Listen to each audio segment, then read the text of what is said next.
Классика, которая не стареет. «Ханума» пьеса представляет собой глубокий и в то же время очень веселый анализ социальных и культурных аспектов сватовства в грузинском обществе XIX века. В центре сюжета две неутомимые свахи – Кабато и Ханума, которые вступают в острую конкуренцию. Цель – устроить брак обедневшего князя Пантиашвили.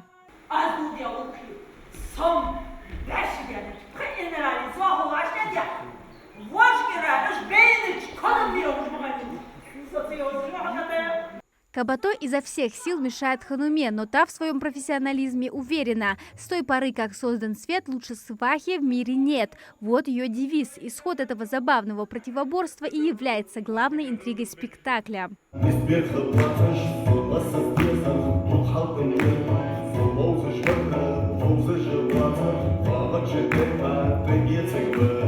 Ханума – это ураган, она не просто сваха, она режиссер человеческих судеб.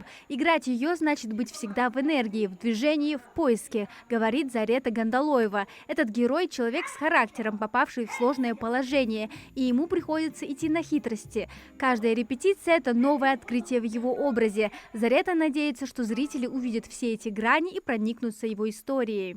Между нами ничего общего нет, я очень спокойный, мягкий человек, она более такая развязная, бойкая, везде пролезет, скажем так.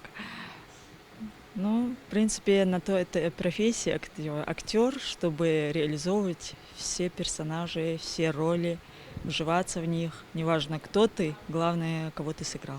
Как-то этот царь чувствует себя и ведет себя по-разному. То есть то трезвый, то пьяный. Вот это вот сама разная игра именно в спектакле. Вот это мне очень нравится и, как сказать, да, близка мне. Немножко эмоционально сложно, потому что там нужно показать такую дерзкую любовь к Кабато. И надеюсь, у меня это получится. Режиссер Мурат Галаев нашел точный сценический язык для воплощения этой тяжелой темы. Минималистичные декорации, продуманное световое решение подчеркивают драматизм происходящего. Использование народной музыки добавляет постановке особую эмоциональную насыщенность. Тогда мы делали более классические декорации, а сейчас немножко в современном стиле. Сделано это все, но история остается та же самая, и костюмы, все остается прежним. Вот. Музыка тоже классическая музыка из Ханумы. Я подобрал ее.